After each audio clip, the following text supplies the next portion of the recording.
आज हम पढ़ेंगे क्लास 9 का चैप्टर 2 का आगे का चैप्टर आगे पढ़ेंगे उसके सेकंड पार्ट वीडियो में। तो कुछ हेडिंग जो रह गई थी वो हम पढ़ रहे हैं अब, ठीक है, समझेंगे। मिश्रण के घटकों का पृथक्करण। मिश्रण के जो घटक होते हैं, मिश्रण के जो उसमें पार्ट्स होते हैं, जो पार्टिकल्स मिले होते हैं, उसमें जो अणु होते हैं, ठीक है ना, वो उनको कैसे हम अलग कर सकते हैं। जैसे चीनी, नमक और नींबू मिला दिया तो उसको हम कैसे कैसे अलग कर सकते हैं, उन सब के बारे में हम पढ़ेंगे। एक मिश्रण कई प्रकार से वस्तु, जैसे कई उसमें केमिकल मिलाए जाते हैं, जैसे नींबू हो गया, चीनी हो गया, हमने मिला दिया, ठीक है ना। रासायनिक तत्व में मिलाने के बाद वो क्या हो जाता है, एक मिश्रण तैयार होता है। दो या दो से अधिक पदार्थों के मिश्रण को हम क्या कहते हैं, मिश्रण कहते हैं, ठीक है ना। मिलने को, घोल को, जैसे घोल हो गया, उसको हम जब मिला देते हैं तो उसे हम क्या कहते हैं, मिश्रण कहते हैं। अब हम उनके बारे में हम पढ़ेंगे कि इन मिश्रणों को हम कैसे अलग कर सकते हैं।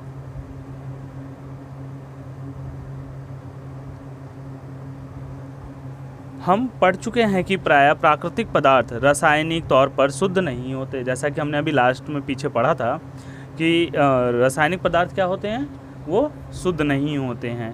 मिश्रण के घटकों को पृथक करने के लिए विभिन्न प्रकार की विधियां प्रयोग में लाई जाती हैं। अलग अलग तरह की विधियां आती हैं जिससे हम क्या करते हैं, मिश्रणों को अलग कर सकते हैं। विधियां लाई जाती हैं। पृथक करने से मिश्रण के प्रत्येक घटक के बारे में जानकारी प्राप्त करना और प्रयोग में लाना सुगम हो जाता है। जैसे अगर हम उसको अलग करते हैं तो उनके जितने पदार्थ उसमें मिले होते हैं तो उसकी जानकारी हमें आसानी से मिल जाती है, और उसके बारे में जब हम अलग अलग कर देते हैं तो उसको समझना और जानना आसान हो जाता है। जब मिला रहता है तो हम नहीं पता लगा पाते ना। कुछ ऐसे मतलब घोल होते हैं जिसमें हम नहीं पता पाते कि उसमें क्या क्या मिला हुआ है। जब इनको हम अलग करने की विधि से अलग करते हैं तो पता लग जाता है क्या क्या मिला हुआ है। ऐसे विषमांगी मिश्रण को पदार्थ भौतिक क्रिया द्वारा पृथक किया जा सकता है। जो विषमांगी मिश्रण होता है उसको हम क्या कर सकते हैं, पृथक क्रिया द्वारा, भौतिक क्रिया द्वारा हम उसे अलग कर सकते हैं। जैसे हाथ से चुनकर, छन्नी से छानकर, जो हम प्रतिदिन व्यवहार में लाते हैं। जैसे चाय छन्नी से हम अदरक वगैरह छान लेते हैं ना, तो ये सब तो हम मतलब जो विषमांगी मिश्रण होते हैं। विषमांगी मिश्रणों का पता ही है तुम्हें। विषमांगी मिश्रण क्या होते हैं, जो पानी में घुलते नहीं है, तो जो घुलेगा नहीं उसको हम आसानी से अलग कर सकते हैं, ठीक है। कभी कभी मिश्रण से घटकों को पृथक करने के लिए विशेष तकनीक का प्रयोग किया जाता है, और कभी कभी कुछ घोल ऐसे होते हैं जिसमें कि इस तकनीक से हम इसे अलग नहीं कर सकते, पृथक नहीं कर सकते। उसके लिए हम क्या करेंगे, कुछ अलग तकनीक अपनाएंगे। अगली हेडिंग है, रंग वाले घटक डाई को नीले अथवा काले रंग की स्याही से कैसे पृथक कर सकते हैं। जो स्याही होती है, जो पेन में यूज़ होती है, नीली होती है ना, नीली स्याही इंक होती है जिसको इंक बोलते हैं, और डाई कलर बालों में जो लगाई जाती है, ब्लैक डाई होती है, उससे हम स्याही से कैसे अलग कर सकते हैं। क्या हेडिंग है, रंग वाले घटक डाई को नीले अथवा काले रंग की स्याही से पृथक कर सकते हैं। वो कैसे कर सकते हैं उसके बारे में बता रहा है। तो क्रियाकलाप है, क्रियाकलाप पढ़ लेना, ठीक है।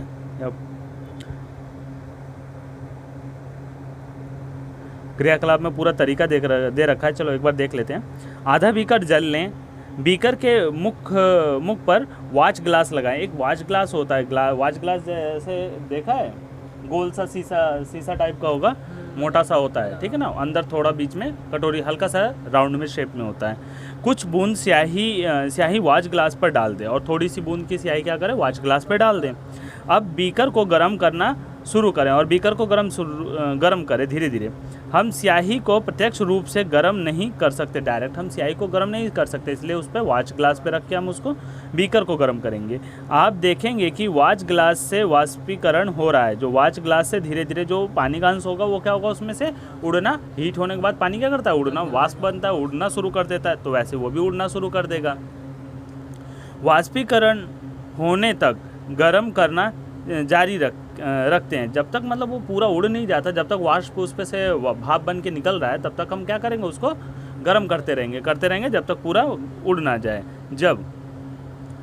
जब वॉच ग्लास पर कोई परिवर्तन नहीं दिखता तब हम उसे गर्म करना बंद कर देंगे। जब वाष्प बनना बंद हो जाएगा तब हम क्या करेंगे, वॉच ग्लास को वो हीट को बंद कर देंगे जो उसमें हीट कर रहे थे। इसे ध्यान से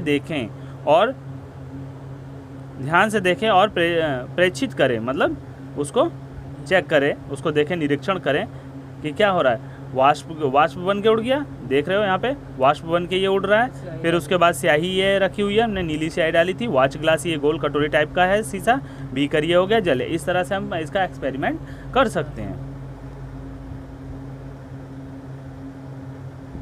ठीक है, हमें पता है कि स्याही जल के रंग का एक मिश्रण है। स्याही क्या है? एक जल के रंग का मिश्रण है, ठीक ना।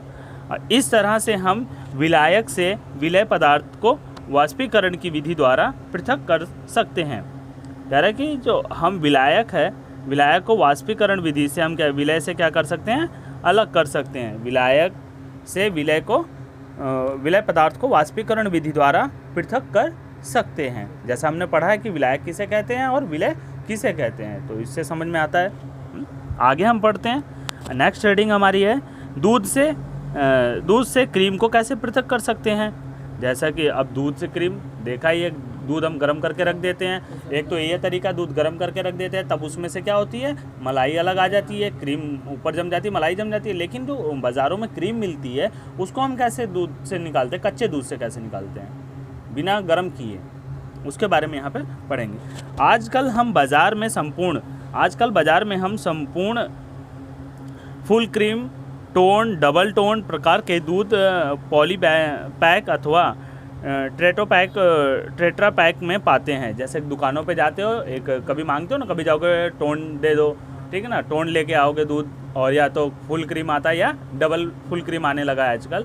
तो टोन में क्या करोगे? चाय वाय में डालते हो तो उसमें क्या होता है? मलाई उतनी नहीं जमती। लेकिन फुल क्रीम डाल दो तो ऑयली सा दिखने लगता है ना, उस पर जैसे घी की तरह से दिखता है। अगर गर्म करो दूध तो पीला हल्का पीलापन आता है, ठीक।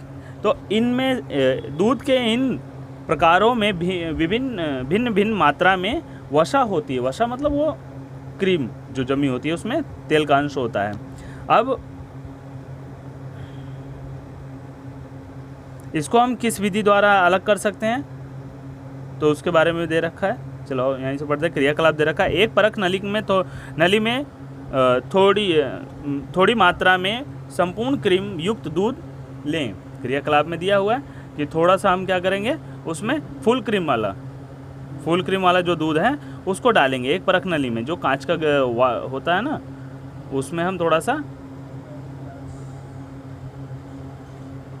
डालेंगे।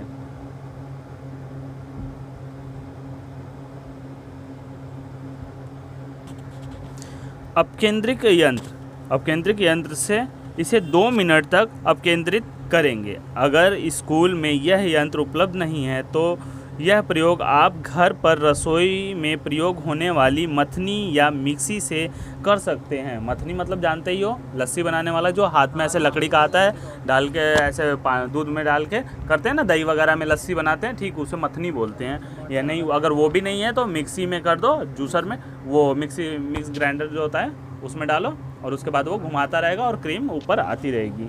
यदि नज़दीक में कोई मिल्क डेयरी है तो वहाँ जाएं और पूछें वे क्रीम को दूध से कैसे पृथक करते हैं, मतलब अलग करते हैं। वे दूध से पनीर कैसे बनाते हैं। इसके बारे में अगर पास में कहीं डेयरी है तो आप जाके पता कर सकते हैं। बाकी क्वेश्चन है, दूध को मथने पर आपने क्या पाया? तो पाया कि मतलब जब हम दूध को मथते हैं तो उसमें क्या निकलता है? क्रीम ऊपर की तरफ निकलने शुरू होती है और दूध बैठ जाता है, दूध नीचे होता है और क्रीम ऊपर आ जाती है। दूध में से क्रीम का पृथक्करण कैसे होता है? बाकी आगे, कभी कभी द्रव में मौजूद ठोस कण इतने छोटे होते हैं कि ये छानक पात्र से बाहर निकल आते हैं। ठीक है, कभी कभी जैसे कि जो चाय छन्नी वगैरह होती है, कुछ बारीक चाय पत्ती अगर वगैरह होती है तो उसमें से निकल आती है, ठीक है।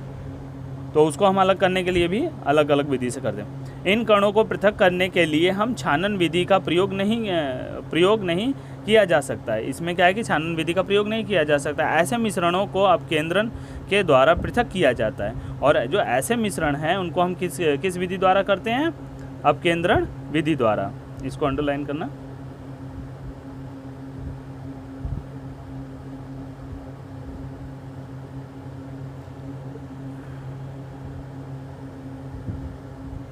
ठीक ना। इस सिद्धांत के आधार पर जब से तेजी से घुमाया जाता है, इस सिद्धांत के आधार पर जो अपकेंद्रण विधि है, इसके इस सिद्धांत पे अगर जब हम किसी चीज़ को तेज़ी से घुमाते हैं, तेज़ी से घुमाया जाता है, तब भारी कण नीचे बैठ जाते हैं। तो भारी कण नीचे बैठ जाते हैं और हल्के कण ऊपर ही रह जाते हैं। जो हल्के कण होते हैं वो ऊपर ही आ जाते हैं और भारी कण नीचे बैठ जाते हैं।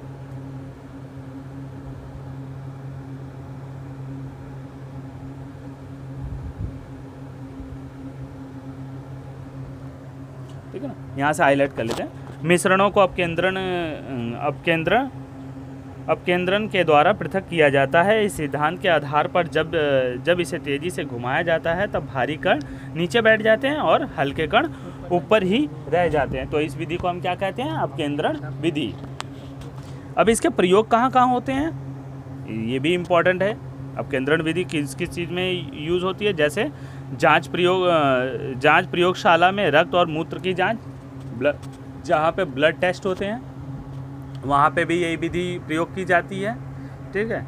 और डेयरी तथा घर में क्रीम से मक्खन निकालने की प्रक्रिया में पुराने समय में क्या करते थे? जो बुजुर्ग पहले के लोग थे वो घर पे ही मक्खन निकालते थे। लस्सी, दूध से मक्खन निकालना, ये सब घर पे ही चलता था। ठीक। कपड़े धोने की मशीन में भीगे हुए कपड़ों से जल निचोड़ने के लिए ड्रायर जो होता है हमारा, वो क्या करता है? वो गोल गोल घुमाता रहता है और पानी क्या करता है? उसमें से नीचे बैठ जाता है और निकलता चला जाता है और कपड़े हमारे क्या होते हैं? सूख जाते हैं। अब नेक्स्ट टॉपिक है, दो अघुलनशील द्रवों के मिश्रण को कैसे पृथक करें? अघुलनशील जो घुल नहीं सकते उनको कैसे अलग करें? आ जाओ नेक्स्ट पेज पे। यहाँ पे ये क्रियाकलाप दिया हुआ है, अगर यहाँ से पढ़ना चाहते आ जाओ, पढ़ ही लेते हैं। आय कीप में प्रयोग से मिट्टी के तेल को जल से पृथक करने का प्रयास करें। मिट्टी के तेल को जल के मिश्रण को एक पृथक कीप में डालें। कह रहा है कि मिट्टी के तेल और जल के मिश्रण को क्या करें? एक पृथक कीप में डालें।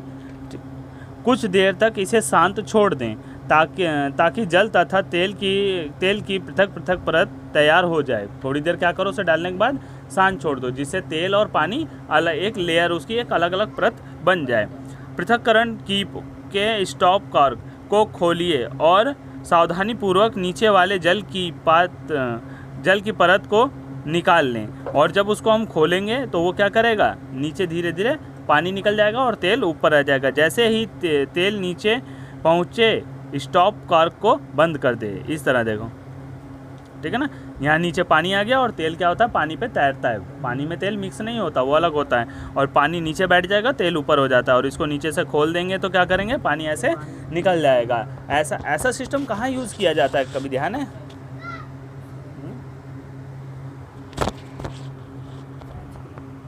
साइंस के लैब में नहीं, डेली बेस में भी इस चीज़ को देखने को मिलता है। कभी ध्यान दिया है? बाइक के टंकी में अगर कभी गलती से टंकी वाले अगर तेल सही ना दें, पानी की मात्रा आ जाती है या टंकी में पानी आ जाता है, तो क्या करते हैं? उसको कार्बोरेटर में उसमें ऐसा ही दिया होता है पॉइंट, नीचे उसको खोल देते हैं तो क्या करता है? कार्बोरेटर से जो पानी नीचे इकट्ठा होता है वो निकल जाता है, ऑयल बच जाता है। कभी देखा है? ट्राई करना कभी।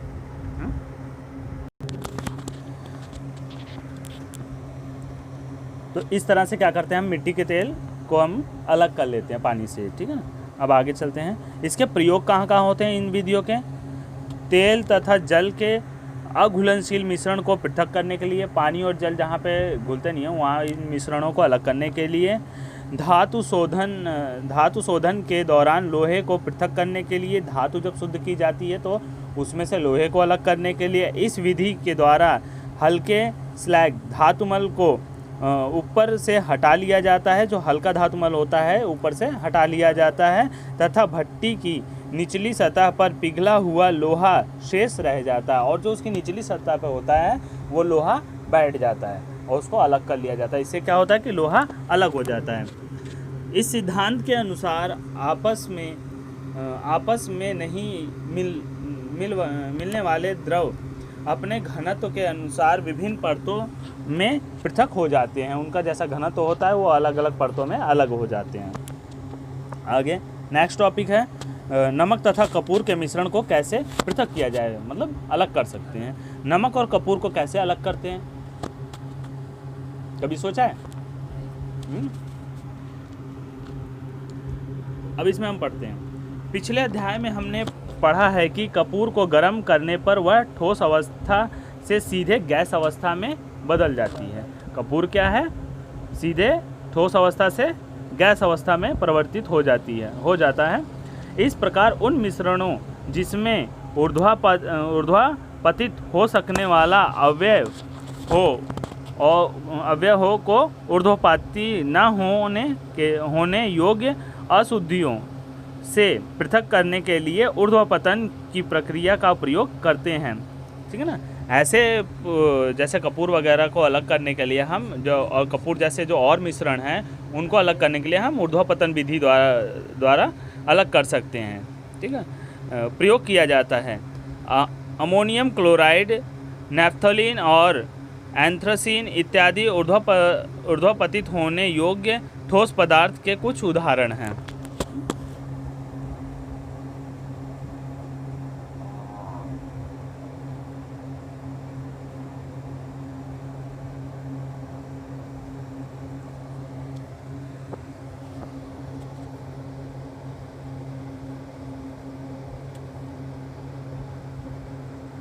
यहाँ पे दिया हुआ है, रुई का फ्लैग लगा हुआ है, कैसे कैसे इसको हम अलग कर सकते हैं। कपूर वाष्प बनने लगा है। ठीक है, ऊपर जम जाएगा।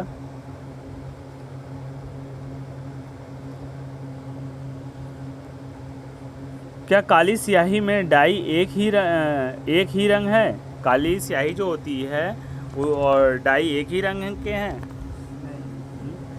ये भी क्रियाकलाप पढ़ लेना। आगे हम चलते हैं। नेक्स्ट टॉपिक जो हमारा है, जो स्याही हमने प्रयोग की उसमें जल विलायक के रूप में है तथा डाई विलय के रूप में है। जैसे ही जल छानक पात्र ऊपर की दिशा की ओर अग्रसर होता है, यह डाई के कणों को भी अपने साथ ले लेता है। प्रायः डाई 2 या 2 से अधिक रंगों का मिश्रण है। डाई क्या है? 2 या 2 से अधिक कलर उसमें होते हैं, डाई में होते हैं। रंग वाला घटक जो कि जल में अधिक घुलनशील है, तेजी से ऊपर उठता है और इस प्रकार रंगों को पृथक्करण संभव हो जाता है। और जब ये तेजी से ऊपर उठता है तो इनके रंगों को क्या कर सकते हैं? हम आसानी से अलग कर सकते हैं।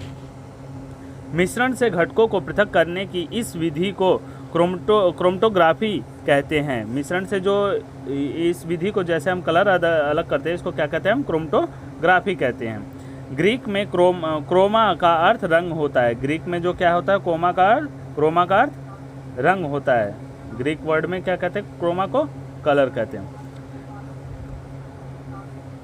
इस विधि को सबसे पहले रंगों को पृथक करने में प्रयोग किया गया था। इस विधि को सबसे पहले रंगों को अलग करने के लिए प्रयोग में लाया गया था, इसलिए इसका नाम क्रोमटोग्राफी पड़ा।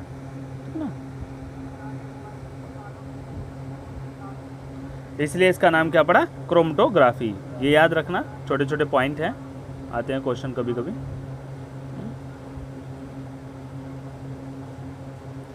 यह एक ऐसी विधि है जिसका प्रयोग उन विलय पदार्थों को पृथक करने में होता है जो एक ही प्रकार के विलय में घुले होते हैं। एक ही में जो घुले होते हैं उनको अलग करने के लिए होता है। तकनीकी में विकास के साथ ही क्रोमैटोग्राफी में नई तकनीक का विकास हुआ, जिसके बारे में अब उच्च कक्षाओं में पढ़ेंगे। मतलब जो अब नया टेक्नोलॉजी आई है उनको अलग करने की, वो कब हम अगली क्लासों में पढ़ेंगे। अगली क्लासों मतलब हाई क्लासों में, अभी हमें उसकी ज़रूरत नहीं है। अनुप्रयोग डाई, और इसका प्रयोग कहाँ कहाँ होता है? जितने भी मतलब यहाँ पे लिखा हुआ है यूजेस, मतलब प्रयोग लिखा हुआ है, वो बहुत ज़रूरी है याद करना। ठीक है, उसको ध्यान से पढ़ना।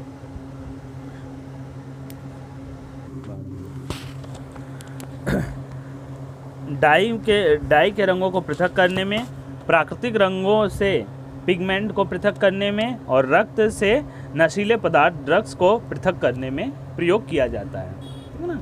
इस विधि का हम इन तीनों में प्रयोग कर सकते हैं। अगला टॉपिक है, 2 घुलनशील द्रव्यों के मिश्रणों को कैसे पृथक कर सकते हैं। मतलब इन्हें कैसे, जो घुल जाते हैं आपस में, उनको कैसे अलग कर सकते हैं, इसके बारे में क्रियाकलाप पढ़ लेते हैं। हम एसीटोन और जल को उनके मिश्रण से पृथक करने का प्रयास करें। मिश्रण को आसवन फ्लास्क में रखें। मिश्रण को क्या करें? आसवन फ्लास्क में रखें। इसमें एक थर्मामीटर लगाए और उसमें क्या करें? थर्मामीटर लगा दे उसको नापने के लिए। उपकरण को दिए गए चित्र के अनुसार व्यवस्थित करें। ये जो आप डायग्राम दिया हुआ है ना, ये इंपॉर्टेंट है। ये डायग्राम भी आता है बनाने के लिए, ठीक ना। ये आएगा चैप्टर, उसमें एग्जाम्स में भी देता है और कॉपी में बनाना भी पड़ेगा, तो इस डायग्राम को अच्छे से देख लो। तो इसमें दिया हुआ थर्मामीटर ऐसे लगाया गया है। बाकी सारा सिस्टम देखो, फ्लैक्स है, क्लैंप है और आसवन फ्लास्क है। जल तथा एसीटोन का विलयन भी है। शीतल जल निवेश, यहाँ से ठंडा जल आता है और एसीटोन यहाँ पे इकट्ठा हो रहा है, ठीक है ना। इसको ठंडा करके यहाँ से इसके द्वारा ठंडा हो रहा है और यहाँ पे अलग बीकर में ये इकट्ठा हो रहा है। जल संघनन,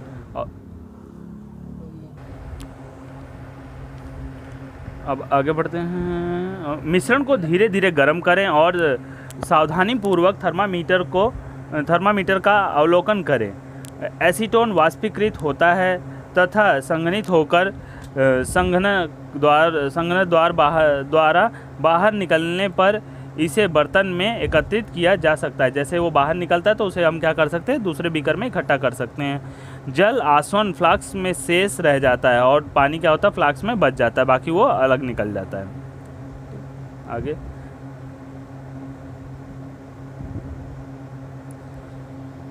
इस विधि को आसवन कहा जाता है। जो ये विधि हमने देखा भी, इस्तेमाल किया है, इसको हम क्या कहते हैं? आसवन विधि। इसका उपयोग वैसे मिश्रण को पृथक करने में किया जाता है जो विघटित हुए बिना उबलते हैं तथा जिनके घटकों के क्वथनांक में मध्य अधिक अंतराल होता है।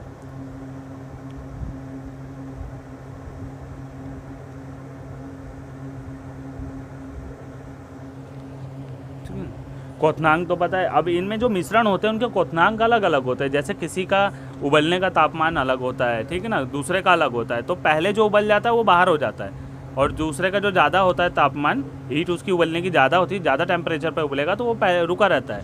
उसके बाद क्या करेगा? जो पहले वो कम टेम्परेचर तापमान पे उबलने वाला है वो चीज़ तो क्या करेगी? वाष्प बन के दूसरे फ्लास्क में इकट्ठा हो गई। जब एक निकल गई तो दूसरी बच गई तो अलग हो गए ना दोनों। इसको हम कौन सी विधि कहते हैं? आसवन विधि कहते हैं। आगे, 2 या 2 से अधिक घुलनशील द्रवों जिनके क्वथनांक का अंतर 25 केल्विन से कम होता है कि मिश्रण को पृथक करने के लिए प्रभाजी आसवन विधि का प्रयोग किया जाता है। जो यहाँ दिया हुआ है कि जो 25 केल्विन से कम होता है उसको हम प्रभाजी आसवन विधि द्वारा अलग कर सकते हैं। उदाहरण के लिए वायु से विभिन्न गैसों का पृथक्करण। हवा से जब हम अलग अलग गैसें हवा में, जैसे वायुमंडल में हमें पता बहुत सारी गैसें मिक्स हैं और उनको अलग करने के लिए हम किसका प्रयोग करते हैं? प्रभाजी आसवन विधि का करते हैं। पेट्रोलियम उत्पादों से उनके विभिन्न घटकों को पृथक्कीकरण। इसका उपकरण साधारण आसवन विधि के समान ही होता है। केवल आसवन फ्लास्क और संघनक के बीच एक प्रभाजी स्तंभ का प्रयोग किया जाता है। साधारण प्रभाजी स्तंभ एक नली होती है जो कि शीशे के गुटकों से भरी होती है। ये गुटके वाष्प को ठंडा और संघनित होने के लिए सतह प्रदान करते हैं। तो इसको अंडरलाइन कर लो कि प्रभाजी स्तंभ क्या है।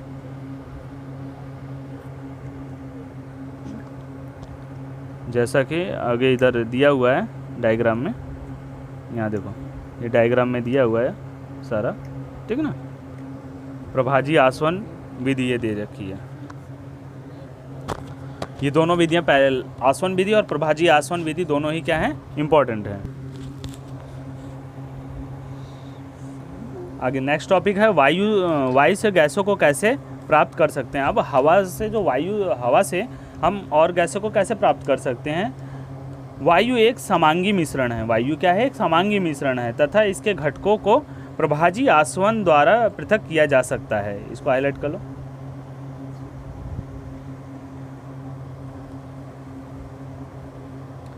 प्रवाह इस विधि के विभिन्न चरणों को दर्शाता है। जो प्रवाह है इस विधि के अलग अलग मतलब स्टेप्स को शो करता है। जैसे वायु, दाब बढ़ाकर तथा तापमान कम करके वायु को संपीड़ित तथा ठंडा करना। हवा को हम जब ठंडा कर, तो हवा को हम क्या कर सकते हैं, उसका प्रेशर बढ़ा के, हवा में प्रेशर बढ़ा के और उसको ठंडा करके क्या कर सकते हैं, संपीड़ित मतलब इकट्ठा, वो संघनित हो जाती है, इकट्ठा हो जाती है प्रेशर देने के बाद, और वो ठंडी होके बन जाती है। तो द्रव्य वायु प्रभाजी आश्वन कॉलम में वायु को धीरे धीरे गर्म करना। और इसमें जो प्रभाजी आश्वन विधि होती है उसमें क्या करते हैं, हवा को धीरे धीरे गर्म करते हैं।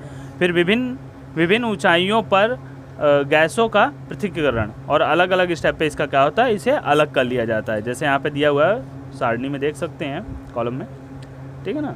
ऑक्सीजन दिया हुआ है, आर्गन दिया हुआ है और नाइट्रोजन दिया हुआ है। आगे आते हैं नेक्स्ट।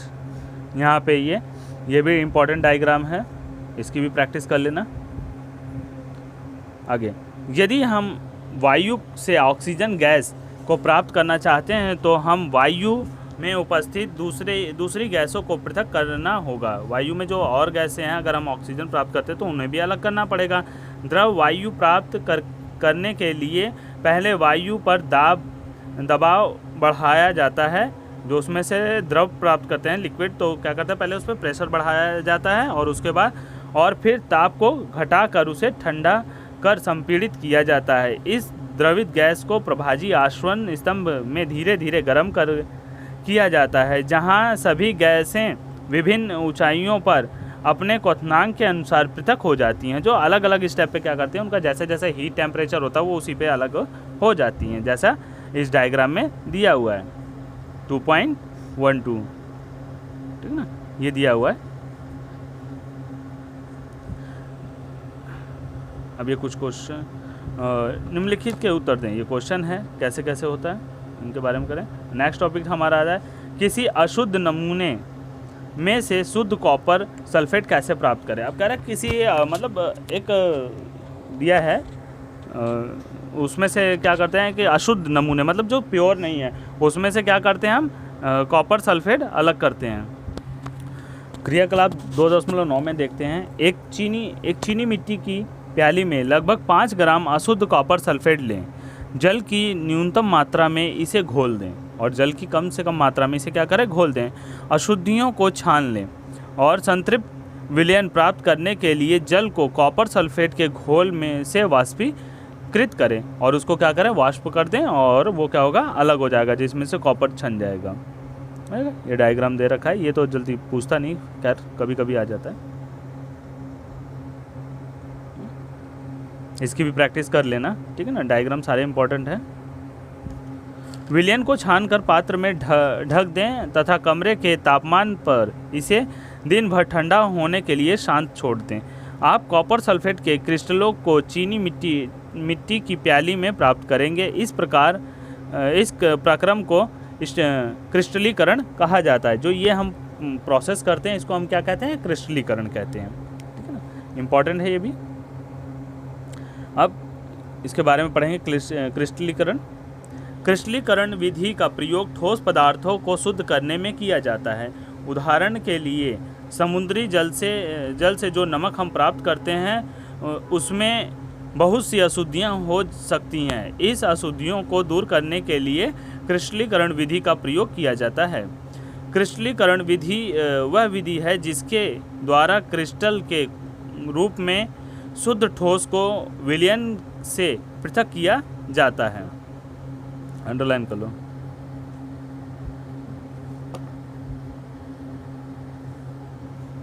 क्रिस्टलीकरण विधि साधारण वाष्पीकरण विधि से निम्न कारणों से उत्तम होती है, कुछ अच्छी मानी जाती है इसमें, ठीक ना। इसके क्या क्या कारण है, ठोस विघटित हो जाता है, ठोस जो होते हैं इसमें से विघटित हो जाते हैं, या कुछ चीनी के सामान गर्म करने पर झुलस जाते हैं और ये क्या करते हैं, जल जाते हैं गर्म करने पे। छानन के पश्चात भी अशुद्ध विलय पदार्थ को विलायक में घोलने पर विलयन में कुछ अशुद्धियां रह सकती हैं।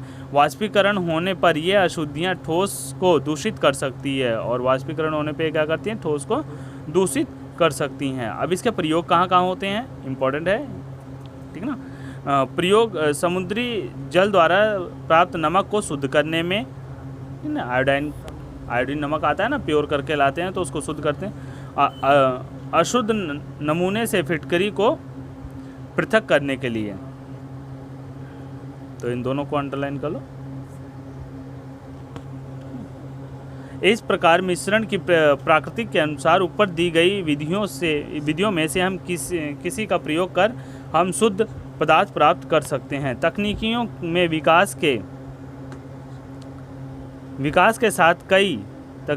विकास के साथ कई और पृथक करने वाली विधियों का आविष्कार हो चुका है। अब जैसे जैसे तकनीक बढ़ती गई, टेक्नोलॉजी बढ़ती जा रही, तो अलग अलग चीज़ों को हम पृथक करने की टेक्निक प्रयोग में ला रहे हैं। आजकल साइंटिस्ट अलग अलग चीज़ें रिसर्च कर रहे हैं और अलग अलग चीज़ें ला रहे हैं, कुछ पुरानी चीज़ों से कुछ बेटर, ज़्यादा अच्छी। शहरों में जलघर से पीने योग्य जल की आपूर्ति की जाती है, जैसे कि जो वाटर सप्लाई जहाँ से होती है, पानी की सप्लाई आती है, वहाँ क्या होता है, हमारे घरों में जो पानी की सप्लाई आती है वो पहले फ़िल्टर किए जाते हैं वहाँ से, ठीक है ना, उसके बाद सप्लाई आती है, नगर निगम की जो सप्लाई आती है उसमें से आती है। जलघर का एक रेखा चित्र में दर्शाया गया है। जलघर से अपने घर में प्राप्त होने वाले पेयजल के विभिन्न चरणों पर अपनी कक्षा में चर्चा करें और उसके बारे में क्या करें, अपने क्लास में या और किसी से फ्रेंड सर्कल में सबसे बात करें। अब आते हैं नेक्स्ट टॉपिक आता है 2.4। नेक्स्ट हेडिंग है भौतिक एवं रासायनिक परिवर्तन। दोनों में मतलब भौतिक और रासायनिक परिवर्तन क्या क्या होते हैं उनके बारे में हम पढ़ेंगे। पिछले अध्याय में हमने पदार्थ के भौतिक गुणों के बारे में अध्ययन किया। पिछले चैप्टर में जो हमने फर्स्ट चैप्टर पढ़ा था उसमें किसके बारे में पढ़ा था, हमने पदार्थों के रासायनिक और भौतिक गुणों के बारे में हमने पढ़ा था। अब इसमें हम उसमें परिवर्तन के बारे में पढ़ेंगे कि उनके भौतिक गुणों और रासायनिक गुणों में कैसे परिवर्तन। ऐसे गुण जिनका हम अवलोकन एवं वर्णन कर सकते हैं, जैसे कि रंग, कठोरता, दृढ़ता, बाहरी घनत्व, द्रवनांक तथा क्वथनांक इत्यादि को हम क्या कहते हैं, भौतिक गुण कहते हैं। ठीक है, समझ में आया भौतिक गुण किसे कहते हैं। ऐसे गुण, इनको हाईलाइट करो पहले।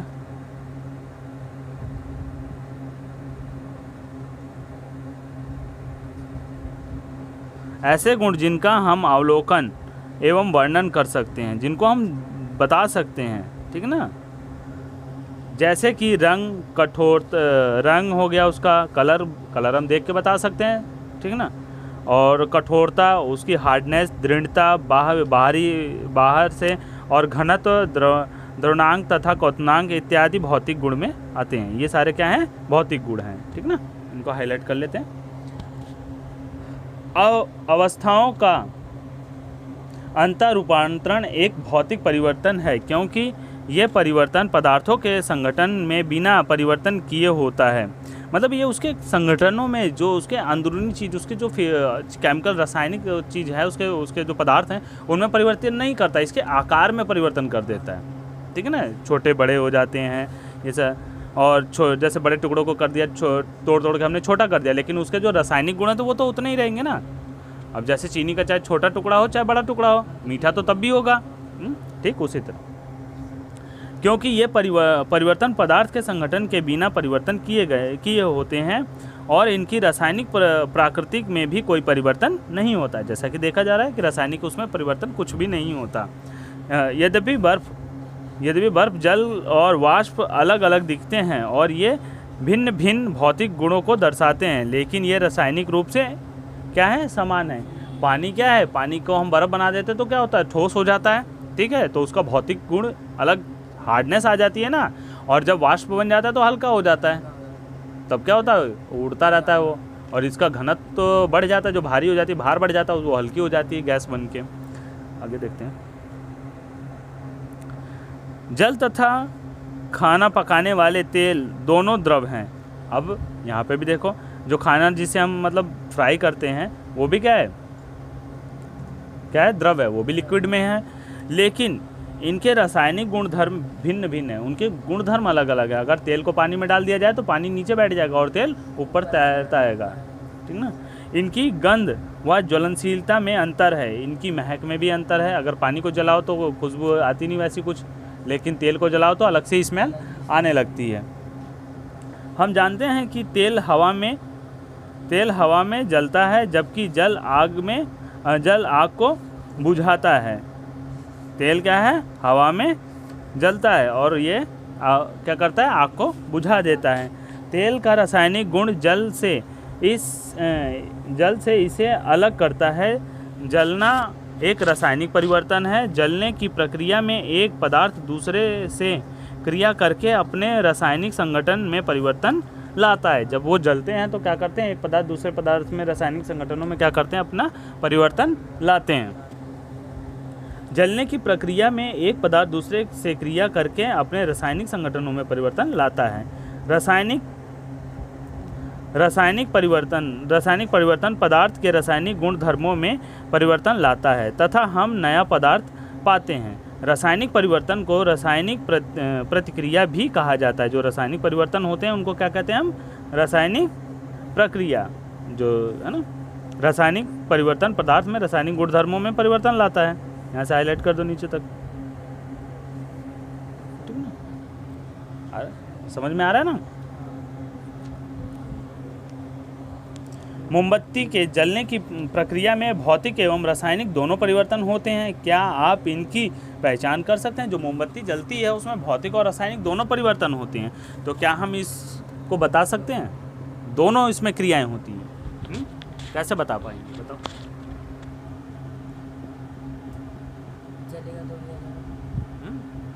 जलेगा तो कौन सी क्रिया होगी? जलेगा तो कौन सी क्रिया होगी? अभी इसमें पढ़ा ना हमने कि जलने पे कौन सी क्रिया होती है, रासायनिक क्रिया होती है।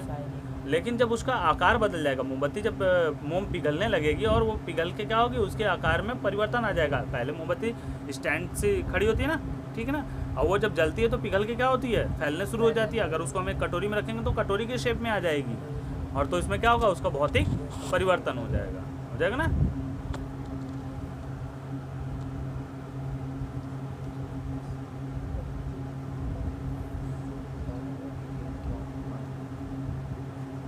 नेक्स्ट टॉपिक है शुद्ध पदार्थों के प्रकार। शुद्ध पदार्थ कितने प्रकार के होते हैं उसके बारे में दे रहा हूँ।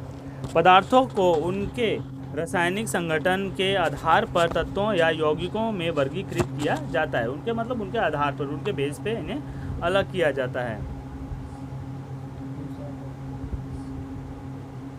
तत्व, अब तत्व क्या है? तत्वों के आधार पर वहाँ तो हमने देख लिया, बताया तत्वों के आधार पर परिवर्तित किया जाता है, उन्हें मतलब अलग किया जाता है। लेकिन तत्व है क्या, तत्व के बारे में हम पढ़ रहे हैं। नेक्स्ट टॉपिक है हमारा तत्व। रॉबर्ट बॉयल पहले वैज्ञानिक थे जिन्होंने सन 1661 में सर्वप्रथम तत्व शब्द का प्रयोग किया था। इसको हाईलाइट करो।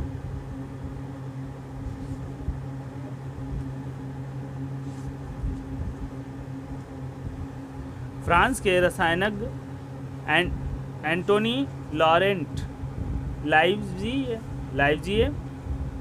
सन 1943 में इनका जन्म हुआ था और 1743 में इनका जन्म हुआ था और 1794 में तक ये एक्सपायर हो चुके थे।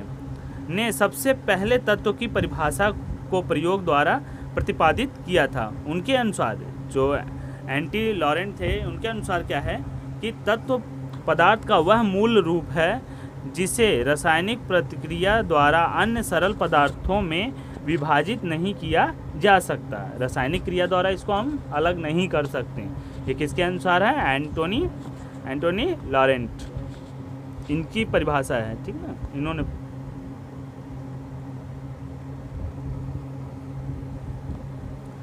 तत्वों को साधारणतः धातु, अधातु तथा उपधातु में वर्गीकृत किया गया। तत्वों को 3 भागों में बांटा गया है। कौन कौन से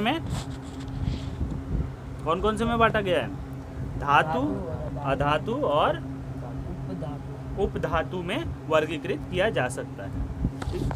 धातु प्रायः दिए हुए निम्न गुणधर्मों में से सभी को या कुछ को प्रदर्शित करती है। जो धातुएं हैं वो कुछ को, जो यहाँ पे दिए गए हैं सीरियल वाइज, धातुओं में क्या क्या गुण होते हैं उससे हमें पता लग जाएगा। धातु क्या होती है? चमकीली होती है, जैसा लास्ट क्लासों में भी हमने पढ़ा था, 8th क्लास में भी पढ़ा हुआ है ना। धातु चमकीली होती है, ये चांदी जैसे सफ़ेद या सोने की तरह पीले रंग की होती है।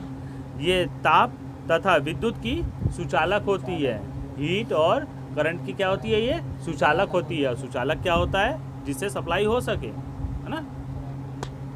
ये तन्य होती है, मतलब इसे खींचा जा सकता है, और इनको तार के रूप में खींचा जा सकता है। मतलब अगर चांदी है या सोना तो उसको पीट पीट के तार बनाया जा सकता है। धातु के तार तो बनते हैं, तो कॉपर के हो गए, जो एल्युमिनियम के हो गए, होता है ना, ये सब के तार बनते हैं। ये सब क्या है? धातु। यह आघात वर्ध्य होती है, मतलब इनको पीट कर महीन चादर में ढाला जा सकता है, ठीक ना। तांबे को, सोने को पीट के बनाया जाता है ना। ये प्रतिध्वनिपूर्ण होती है, इसको अगर ठोका जाए तो इससे साउंड होता है। लोहे को पीटो तो आवाज़ आती है ना। सोना, चांदी, तांबा, लोहा, सोडियम, पोटेशियम इत्यादि धातु के उदाहरण हैं। अंडरलाइन कर लो, इसको भी अंडरलाइन कर लो। और यह क्या जो है? पारा धातु होते हुए भी कमरे के तापमान पर द्रव है। जो पारा है वो क्या है? एक धातु होते हुए भी क्या है? कमरे के तापमान पे वो लिक्विड फॉर्म में रहती है, द्रव में, मतलब पिघली रहती है। ये इंपॉर्टेंट है, एक एक नंबर में भी आ सकता है या पूछा जाए तो। अब अधातु दिए गए निम्न गुणों में से प्रायः कुछ को या सभी को प्रदर्शित करते हैं। ये विभिन्न रंगों की होती है, विभिन्न मतलब अलग अलग रंग की होती है। ये ताप और विद्युत की कुचालक होती है, इससे ताप नहीं, हीट नहीं पास करती और ना ही करंट पास करता।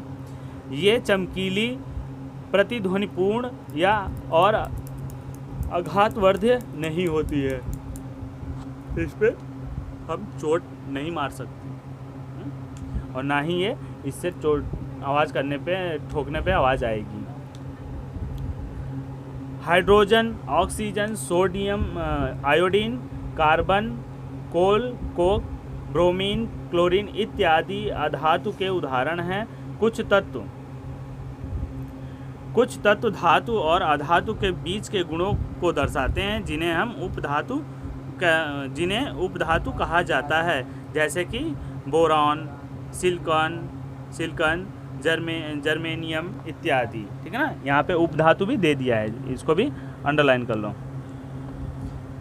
पहले ये हाइड्रोजन से करो इसको, ये अधातु के एग्जाम्पल हैं, ठीक है ना, अधातु के उदाहरण। उसके बाद आ जाओ कुछ धातु,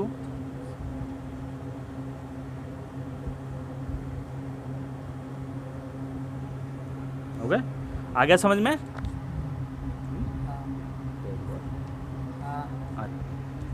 ठीक है, आगे पढ़ते हैं।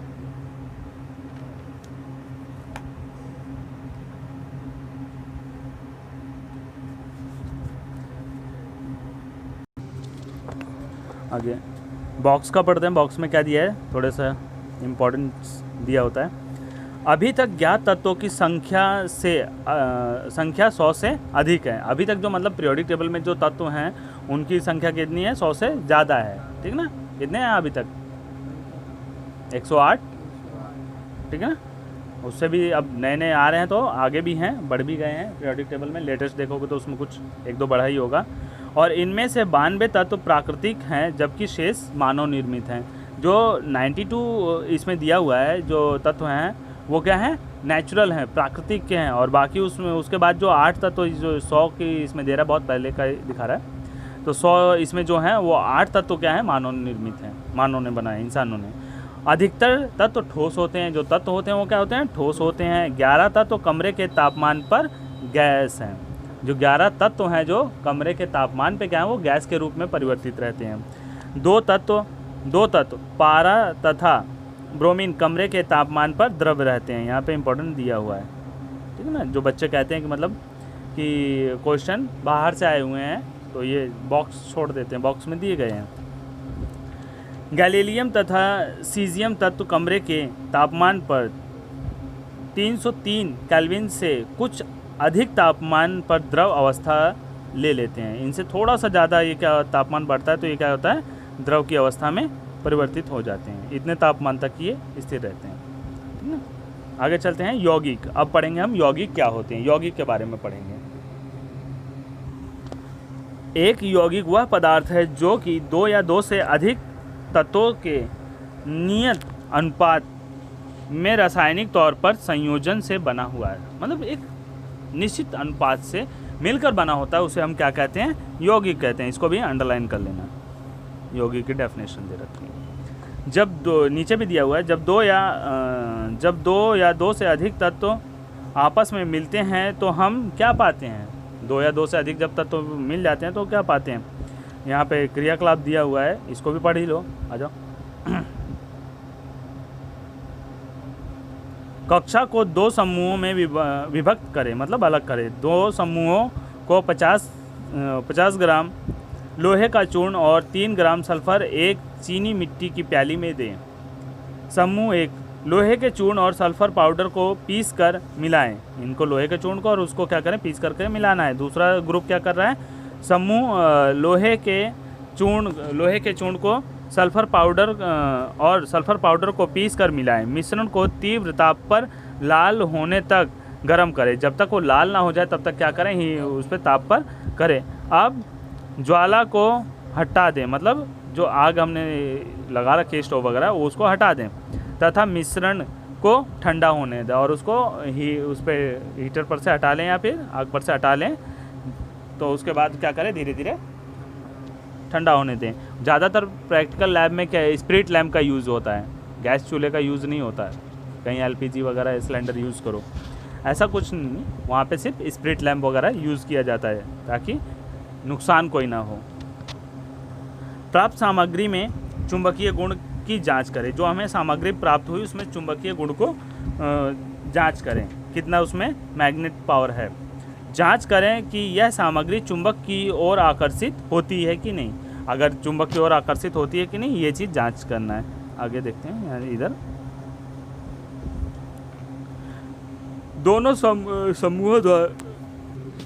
दोनों समूहों द्वारा प्राप्त सामग्री के रंग और बनावट की तुलना करें। और जो दोनों ग्रुप में जो प्राप्त हुए तत्व, उसकी सामग्री जो मिली है उसके रंग और बनावट में क्या करें, हम तुलना करें। प्राप्त सामग्री के एक भाग में कार्बन डाइसल्फाइड मिलाएं और मिश्रण अच्छी तरह मिलाएं तथा छान लें और इसको मिला के छान लें। प्राप्त पदार्थ के दूसरे भाग में तनु सल्फ्यूरिक अम्ल या तनु हाइड्रोक्लोरिक अम्ल को मिलाएं। इस क्रियाकलाप के लिए अध्यापक का निर्देशन आवश्यक है। मतलब ये बिना किसी बड़े के रहते हुए ऐसा प्रैक्टिकल ना करें। वहाँ पे टीचर है या लैबोरेटरी में भी गार्ड होता है, ठीक है ना, वो अगर रहे तो ऐसा तब कर सकते हैं, नहीं तो कभी कुछ डेंजर हुआ, मतलब कुछ खतरे वाला घटना घट गई तो वो संभाल सकते हैं। इस क्रियाकलाप को लोहा तथा सल्फर तत्वों के साथ अलग अलग दोहराएं। अवलोकनों को नोट करें और जो मिलेगा उसको हम नोट बना के देख सकते हैं। आगे आते हैं।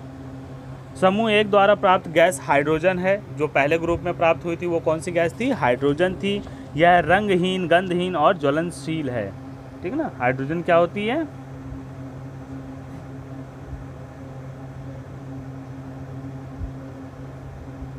हाइड्रोजन गैस में क्या क्या होता है, वो रंगहीन होती है, गैस गंधहीन होती है, महक नहीं आ सकती, कलर नहीं हो सकता और ये ज्वलनशील होती है। इसकी ज्वलनशीलता की जांच कक्षा में ना करें। कह रहा है कि इसकी ज्वलनशीलता मतलब ये कितनी जल्दी जल सकती है, इसको क्लास में चेक ना करें क्योंकि नुकसान हो सकता है। और दूसरे जो ग्रुप था उसमें क्या हुआ, हाइड्रोजन सल्फाइड, और दूसरे ग्रुप में जो प्राप्त हुआ था वो हाइड्रोजन सल्फाइड था। यह रंगहीन गैस है, उसमें कलर नहीं होता, इसकी गंध सड़े हुए अंडे जैसे होती है और अगर इसकी स्मेल देखेंगे तो क्या होगा, वो सड़े हुए अंडे जैसी आती है। आपने पाया कि दोनों समूह द्वारा प्राप्त पदार्थ भिन्न गुणों को दर्शाते हैं, जो अलग अलग, अब उसमें कोई स्मेल नहीं आ रही थी और इसमें स्मेल आ रही है, कलर उसमें तो उसमें भी नहीं था, इसमें भी नहीं था।